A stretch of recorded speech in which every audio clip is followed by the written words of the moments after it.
Assalamualaikum warahmatullahi wabarakatuh. Alhamdulillah summa alhamdulillah alladzi allafa baina qulubikum fa asbahtum bi ni'matihi ikhwana. Asyhadu an la ilaha illallah wahdahu la syarikalah wa asyhadu anna Muhammadan abduhu wa rasuluh. Allahumma salli ala Muhammad wa ala alihi wa sahbihi wa sallim ajma'in, amma ba'du.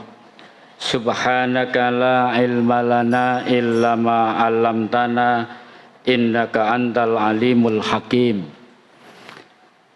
Sadaqallahul azim. Para jamaah rahimakumullah, Bapak, Ibu, saudara-saudara yang saya hormati, di dalam YouTube itu ada channel namanya Ayatuna Ambassador.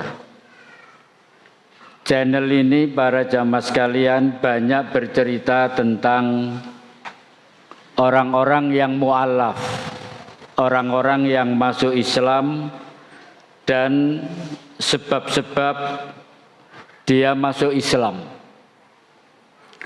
Salah satu kisah yang menarik, ada seorang wanita yang sudah tua di kampus ternama di Inggris. Dia ini tugas di asrama. Jadi ada mahasiswa yang diasramakan, dia bagian laundry. Ketika dia memilih pakaian mahasiswa lokal Inggris dan mahasiswa Muslim dari Timur Tengah, dia menjumpai peristiwa yang sebetulnya nggak enak diceritakan, tapi ini ilmu. Jadi para jamaah sekalian, ketika memilah celana dalam mahasiswa lokal, itu baunya sangat busuk. Tapi ketika memegang celana dalam mahasiswa Timur Tengah yang Muslim, itu tidak berbau sama sekali. Kemudian si Anti ini, panggilan tukang laundry itu, dipanggil Bibi, kemudian menanyakan kepada mahasiswa dari Timur Tengah itu, kenapa pakaianmu tidak berbau busuk, tapi pakaian mahasiswa lokal ini baunya juga sangat busuk. Kemudian mahasiswa ini menceritakan, mungkin karena kami orang-orang Islam itu kalau habis buang air besar, buang air kecil, kami melakukan apa yang disebut dengan istinja. Ngerti Pak, istinja ini kenapa? Cawi. Maka si Anti ini, tukang laundry ini kemudian masih bertanya-tanya, apakah itu yang membedakan bau busuk dan tidak antara mahasiswa Muslim dan non-Muslim. Kemudian dia sempat ketemu seorang profesor Muslim yang menjadi dosen di kampus itu, namanya Profesor Soleh. Dia menanyakan, apa itu istinja? Kemudian Profesor Soleh ini menjelaskan bahwa di kalangan umat Islam itu ada toharo. Salah satu bagian dari toharo bersuci itu adalah istinja. Dan itu peradaban pertama Islam ternyata. Ketika Anda orang Eropa belum mengenal istinja, kami umat Islam di Timur Tengah sudah mengenal istinja. Bagian dari kebersihan. Ketika Anda masih tidur di atas jerami yang ditata, kami sudah tidur di atas permadani. Ketika rumah kami di Timur Tengah sudah ada kamar tidur anak laki-laki dibedakan dengan kamar tidur anak perempuan. Dan ada kamar mandi untuk mandi. Kalian di Eropa kamarnya masih satu kotak. Anda, istri Anda, anak Anda tidur di situ, satu tempat. Bahkan binatang Anda juga tidur di satu tempat. Sehingga toharo itu bagian dari peradaban umat Islam sebelum Eropa mengenal kebersihan, umat Islam yang mengajari kebersihan.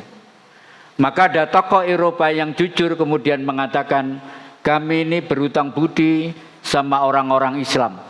Mereka lah yang mengenalkan peradaban itu pada negeri Eropa ini. Kemudian wanita ini, bapak ibu yang saya hormati, masuk Islam. Jadi judulnya di YouTube itu masuk Islam karena celana dalam. Begitu cara Allah memilih orang kalau mendapatkan hidayah, bisa jadi dengan amat sangat mudah dia dapat hidayah masuk Islam. Ada yang sulit mendapatkan hidayah, bahkan tidak mendapatkan hidayah. Kalau kita membaca kitab Riyadhus Shalihin yang ditulis oleh Imam An-Nawawi itu, Imam Nawawi mengutip hadis Muslim ada di dalam kitab itu, Arba'in Nawawi, kisah tentang wafatnya paman Nabi namanya Abu Thalib. Abu Thalib itu para jamaah sekalian, ini terawih yang terakhir ya. Nggih, Pak. Sik semangat nggih. Semangat, Bu. Nek ndelok semangate iki mari oleh Lailatul Qadar kabeh ketokane. Terutama sing senden-senden di belakang itu. Gegere wis remuk niku ketoke. Pun kula terus nggih sekedhik nggih. Di sini tidak ditulis waktunya, jadi sak karepku. Pantese 20 menit biasanya. Baik, Abu Thalib. Para jamaah rahimakumullah, ketika Abu Thalib ini sakaratul maut, ditalkin oleh Nabi. Jadi talkin itu kepada orang yang hidup. Nabi mengatakan, ya ammi, kul la ilaha illallah. Wahai pamanku, katakan, ucapkan, la ilaha illallah. Begitu Abu Thalib jenggelek, napa bahasa Indonesia jenggelek niku, Pak? Begitu mau mengucapkan, melihat kanan Abu Jahal, melihat kiri Abu Lahab, plus tidak jadi mengucapkan. Ditalkin yang kedua, ya ammi kul la ilaha illallah, tetap enggak bergeming. Sampai yang ketiga ditalkin oleh Nabi, ya ammi kul la ilaha illallah. Abu Thalib tidak juga mengucapkan kalimat itu, kemudian menghembuskan nafas yang terakhir, kemudian mohon maaf Abu Thalib wafat dalam kondisi su'ul khotimah, tidak membawa iman. Para jamaah sekalian, apakah Nabi sedih? Sangat sedih. Abu Thalib ini sing ngeramut Kanjeng Nabi sejak usia 8 tahun ketika kakeknya meninggal. Abu Thalib ini yang pasang badan, tidak ada orang kafir Quraisy yang berani menyentuh Nabi ketika Abu Thalib masih hidup. Orang yang seperti ini tidak dipilih oleh Allah untuk mendapatkan petunjuk, sehingga dia wafat dalam kondisi su'ul khotimah. Lalu Nabi bersumpah, demi Allah aku akan doakan pamanku siang dan malam agar selamat di akhirat. Ternyata kemudian Nabi ditegur oleh Allah. Turun ayat surat Al-Qasas ayat 56.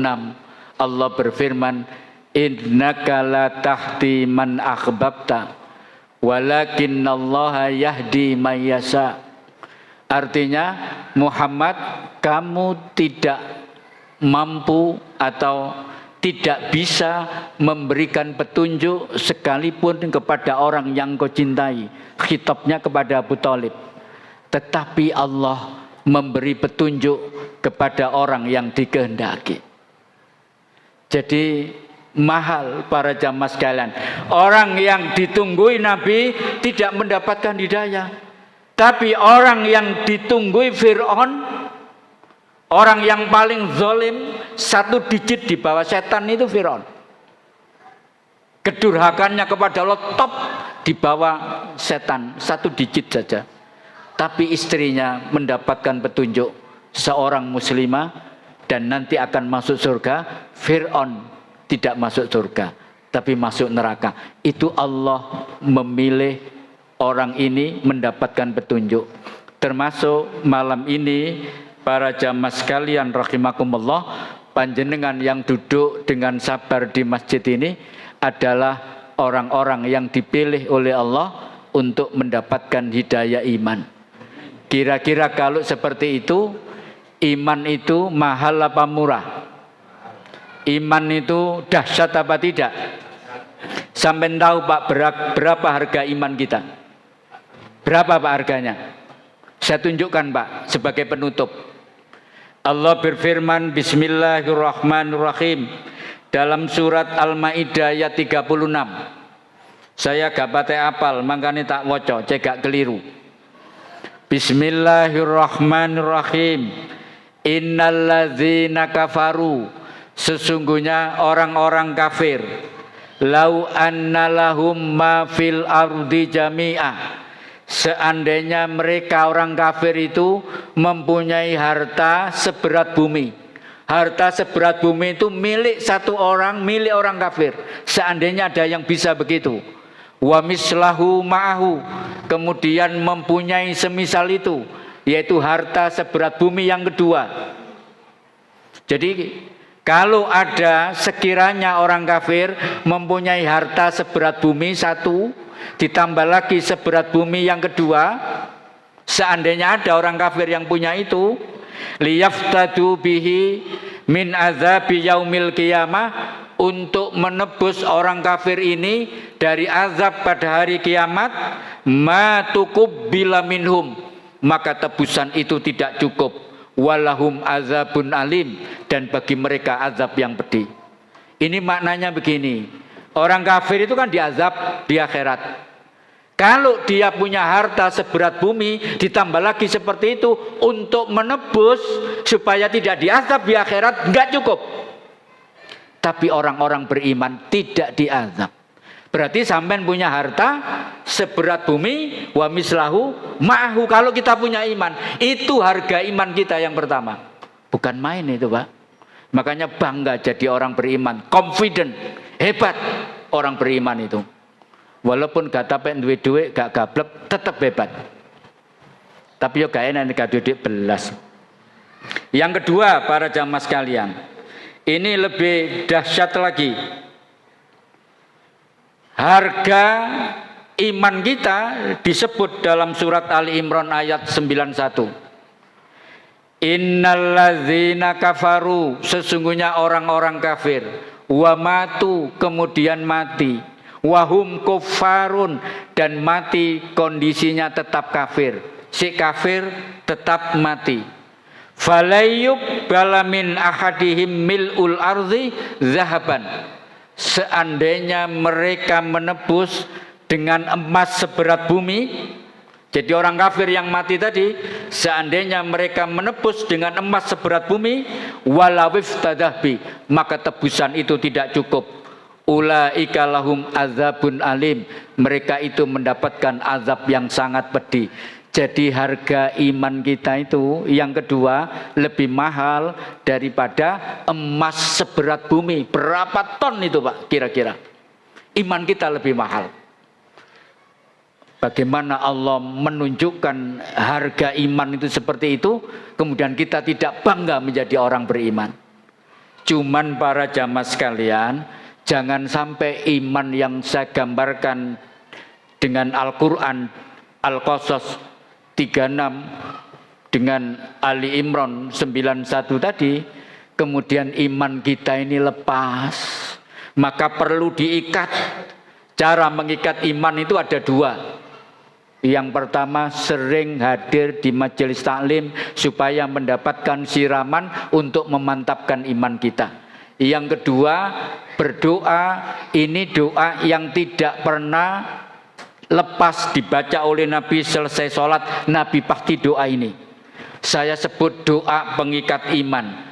Doanya itu begini, ya muqallibal qulub sabbit qalbi ala dinika. Wahai zat yang membolak-balikkan hati, tetapkan hatiku untuk memeluk agamamu. Sampai ndonga niki setiap selesai salat. Yang kedua doanya sapu jagat. Allahumma rabbana atina fid dunya hasanah wa fil akhirati hasanah wa qina azabannar. Wassalamualaikum warahmatullahi wabarakatuh.